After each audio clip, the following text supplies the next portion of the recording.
오늘 심령의 부흥 5번째 시간입니다.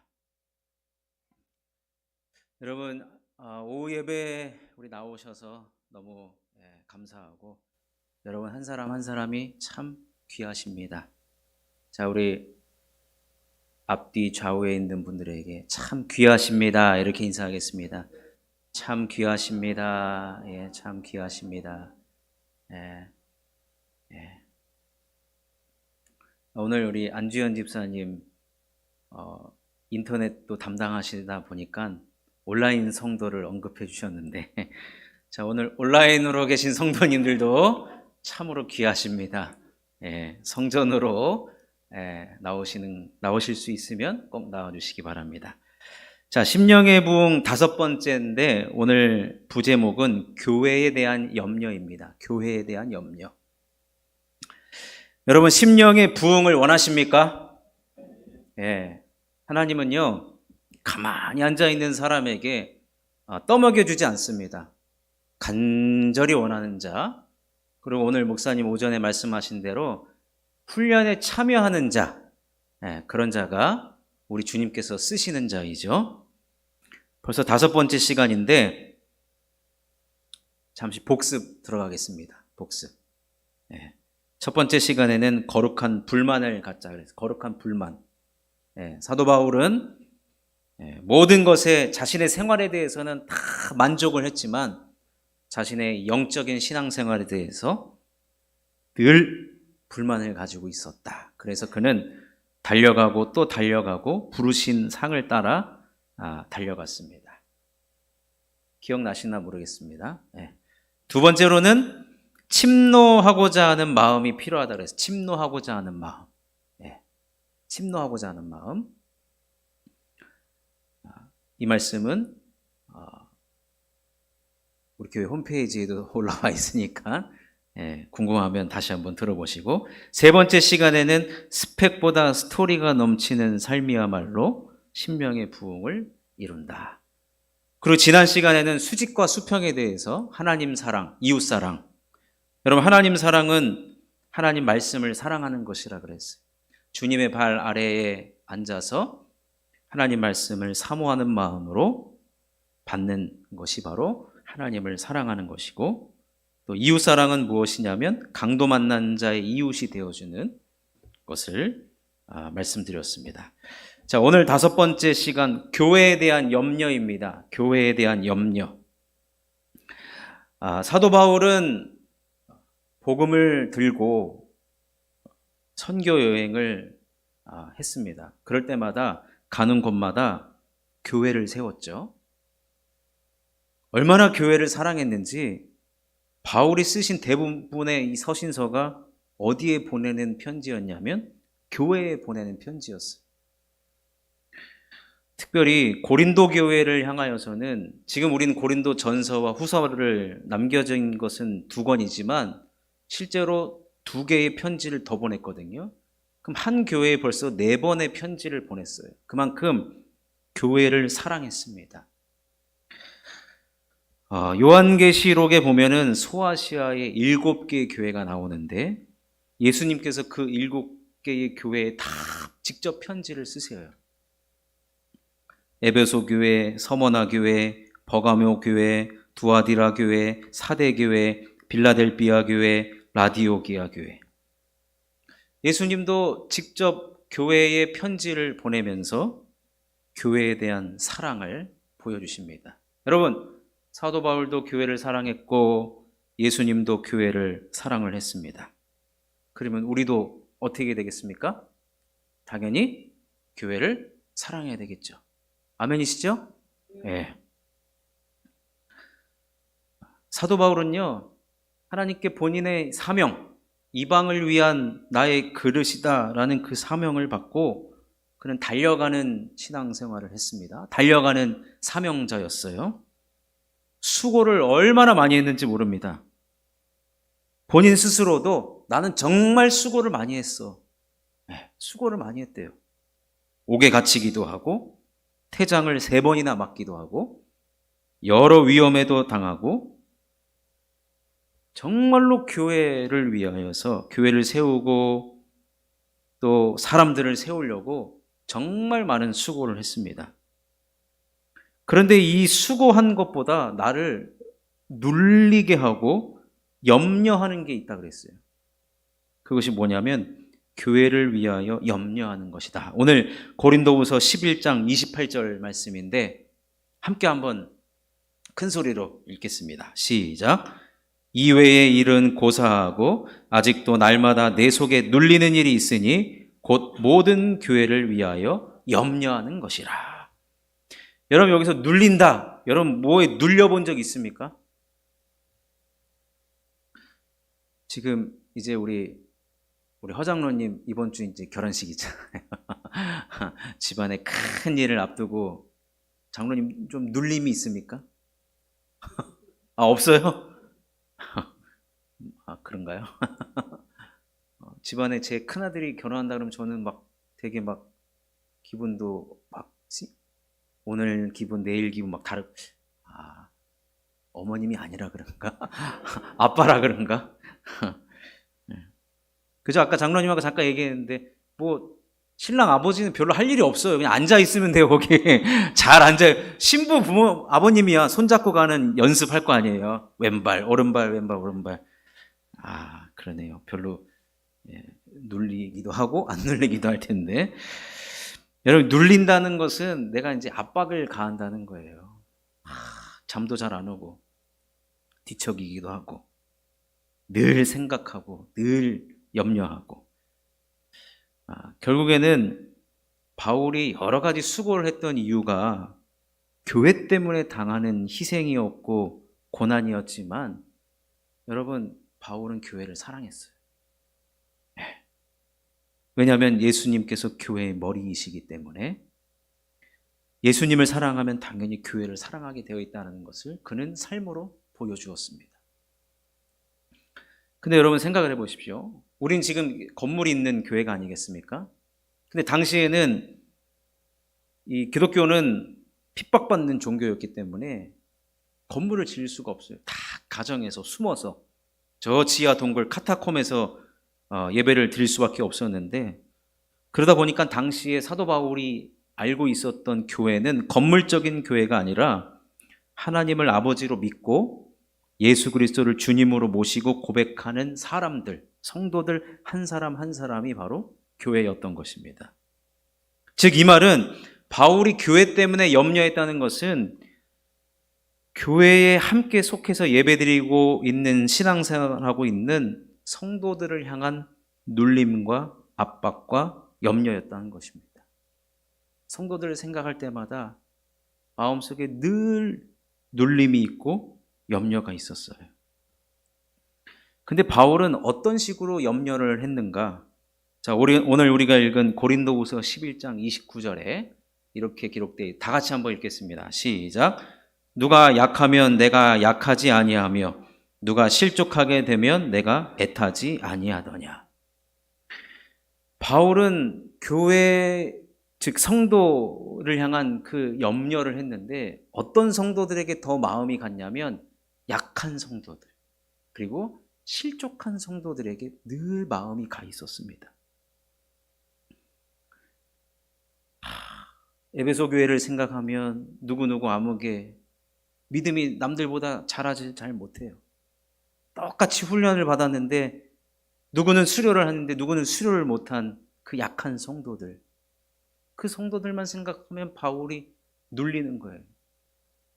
또 처음에는 함께 막 교회를 세우고자 열심히 했던 성도가 어느 날 소식을 들어보니까 실족해서 교회를 떠나고 세상으로 가버렸다. 그 성도만 생각하면 바울에게 눌림이 있었다는 거예요.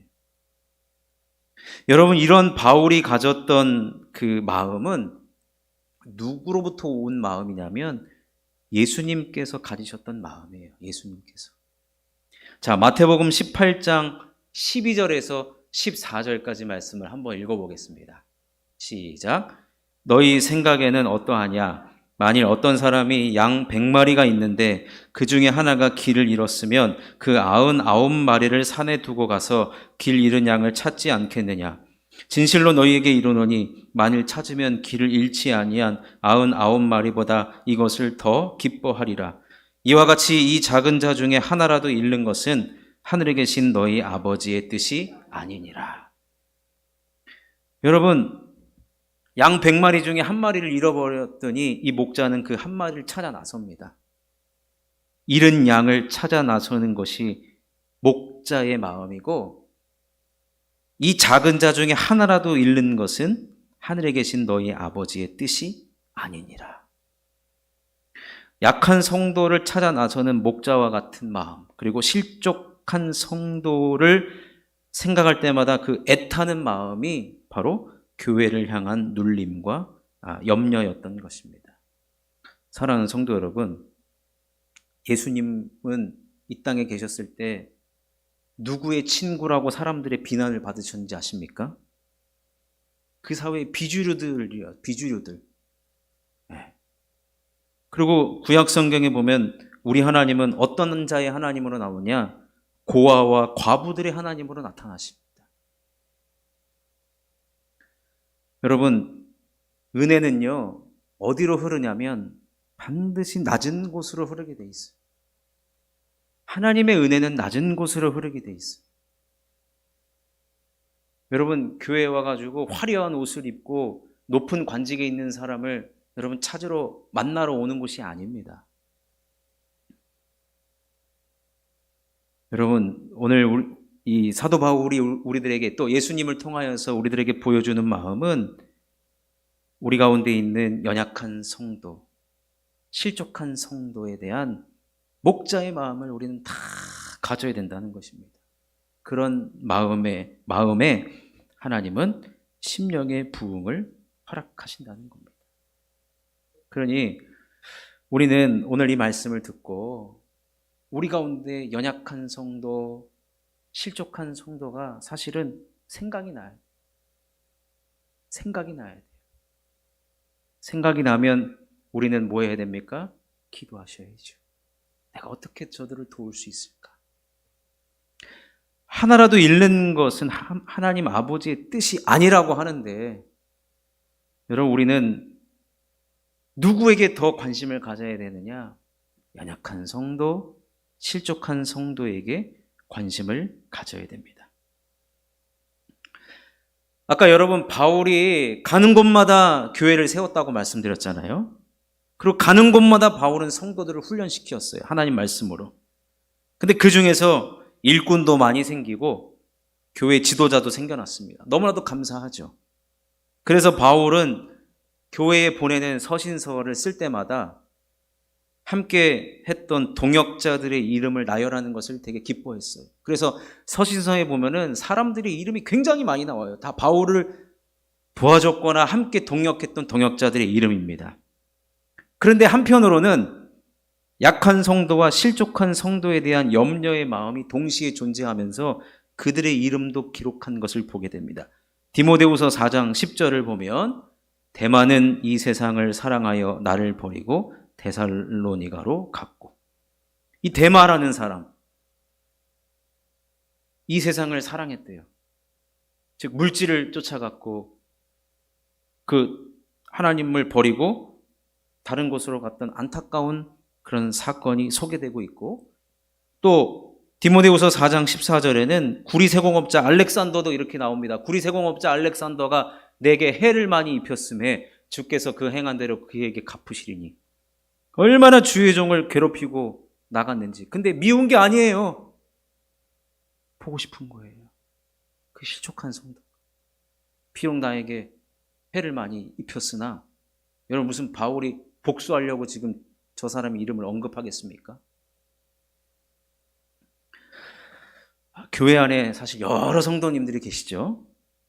근데 모든 성도님들마다 심령이 부흥하고 다 예수 믿고 복받고 믿음이 성장하고 좋은 일들이 많이 나타나면 얼마나 좋겠습니까? 근데 분명 우리 중에는 약한 성도도 있고 실족한 성도가 반드시 있다는 거예요.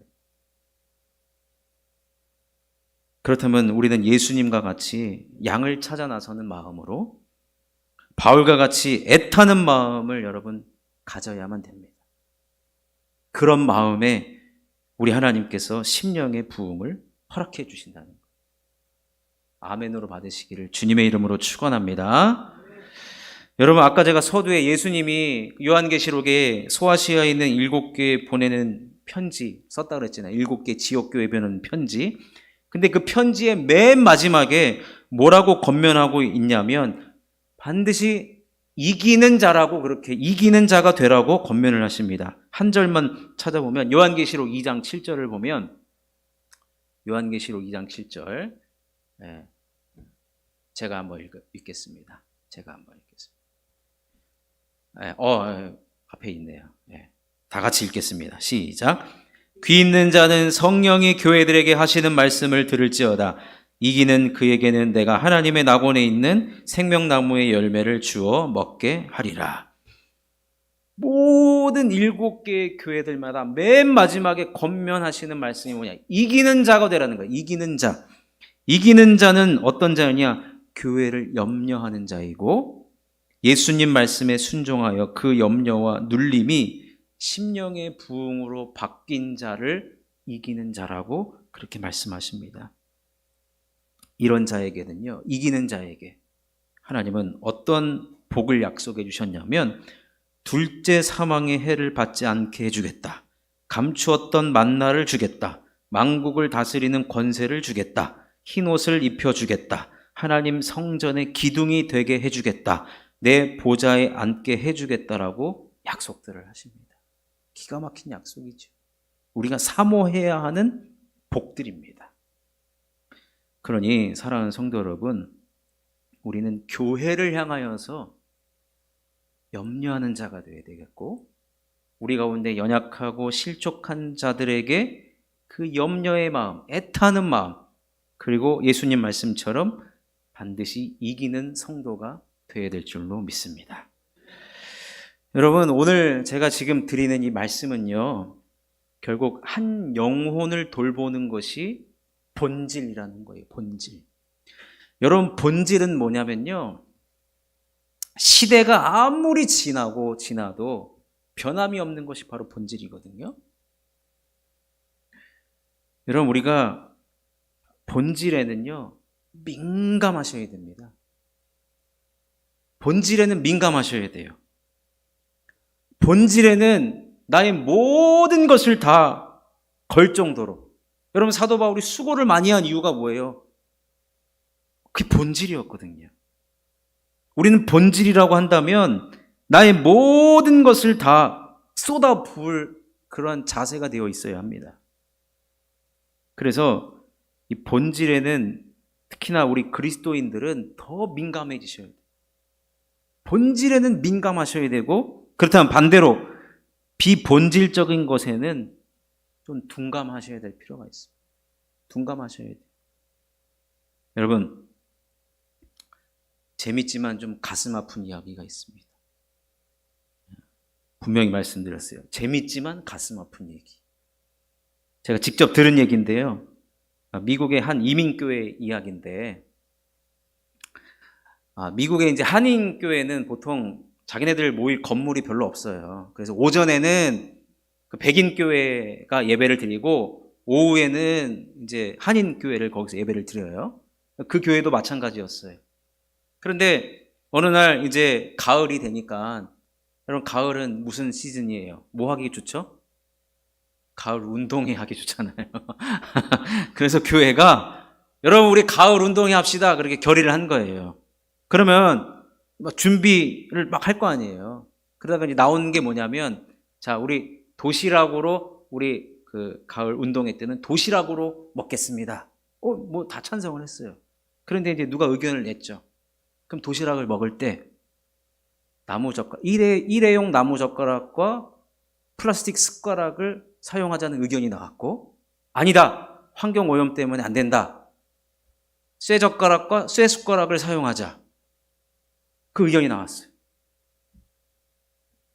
두 파로 나눠졌죠. 일회용파, 그 다음에 쇠젓가락파. 이게 합의가 안 되는 거예요. 합의가 안 돼요. 여러분, 이게 본질입니까? 비본질입니까? 비본질적인 거잖아요. 아무거나 먹으면 어때요? 아니면 집에서 갖고 오는 파도 생겨버리니까. 이게 합의가 안 돼가지고요, 여러분. 운동회를 하고 나서, 아까 말씀드렸잖아요. 그 오후에 그 백인교회 예배당을 빌려서 하는 곳이었기 때문에, 운동회 하고 나서 교회가 공중분해가 됐어요. 네, 교회가 하루아침에 사라져버렸어요. 이게 실제로 있었던 일이라고 하는데, 여러분, 결국 비본질에 진짜 죽자 사자 여러분 달려들면요, 남는 건 뭐밖에 없냐면 갈등밖에 없어요. 갈등밖에 없습니다. 여러분, 교회를 향한 염려, 내가 교회를 사랑하는 마음 다 있는 줄로 압니다. 여기 계신 분들 다 교회를 사랑하시고 교회를 염려하시는 것으로 알고 있습니다. 근데 내 본질이 아니라고 한다면 얼마든지 우리는 양보할 수 있어야 되고, 비본질적인 것에 여러분 쓸데없는 여러분 고귀한 목숨을 바칠 필요가 없다는 거예요. 뭐 언젠가 우리 교회도 체육대 하겠죠.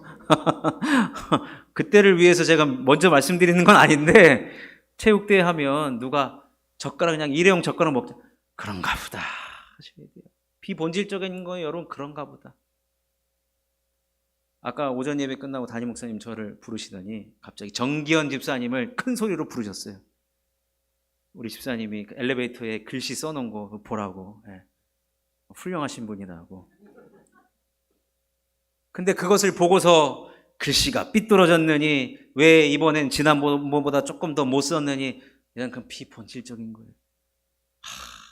이게 너무 교회를 사랑하는 마음으로 하셨구나. 여러분, 결국에는요, 우리가 본질은 무엇이냐? 하나님께서 우리들에게 보내주신 영혼을 구원하는 일이고, 영혼을 사랑하는 것이 바로 본질이라는 거예요. 그래서 우리가 이 본질적인 것에 우리의 마음을 쏟아야 되고, 물질을 쏟아야 되고, 우리의 시간을 쏟자는 겁니다. 그럴 때 그 마음에, 우리 심령에 하나님께서 부흥을 허락해 주실 줄로 믿습니다. 여러분, 우리 교회가 이런 교회를 이루었으면 좋겠습니다. 이런 마음을 가진 성도님들이 모인 곳에는 반드시 하나님의 복이 함께합니다. 이런 곳에는 성령이 충만합니다. 이런 곳에는 은혜와 평강이 가득하고, 어느 누가 들어와도 우리 절대로 실족하지 않도록 하는 것이 필요합니다. 그리고 우리 가운데 연약하거나 실족하는 성도가 생기거든 누구나 할 것 없이 각자가 할 수 있는 방법대로 그들을 위해서 기도하며 섬기셨으면 좋겠습니다. 그런 성도와 그런 성도가 모인 교회를 하나님께서는 복 주실 수밖에 없습니다. 그리고 저 교회에 가니까, 저 성도들 사이에 성도들이 가니까 실족한다 해도 온 성도가 애타는 마음을 갖더라. 그럼 하나님께서 그런 교회 많은 성도들을 허락해 주시지 않겠느냐, 이 말입니다.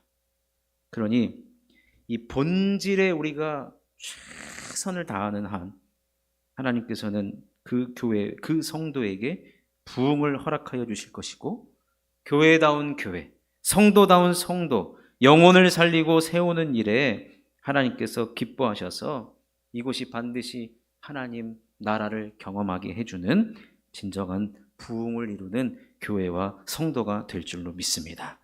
이런 교회를 향한 염려를 통하여서 심령의 부흥을 이루는 우리 모두가 되시기를 주님의 이름으로 축원합니다. 우리 말씀을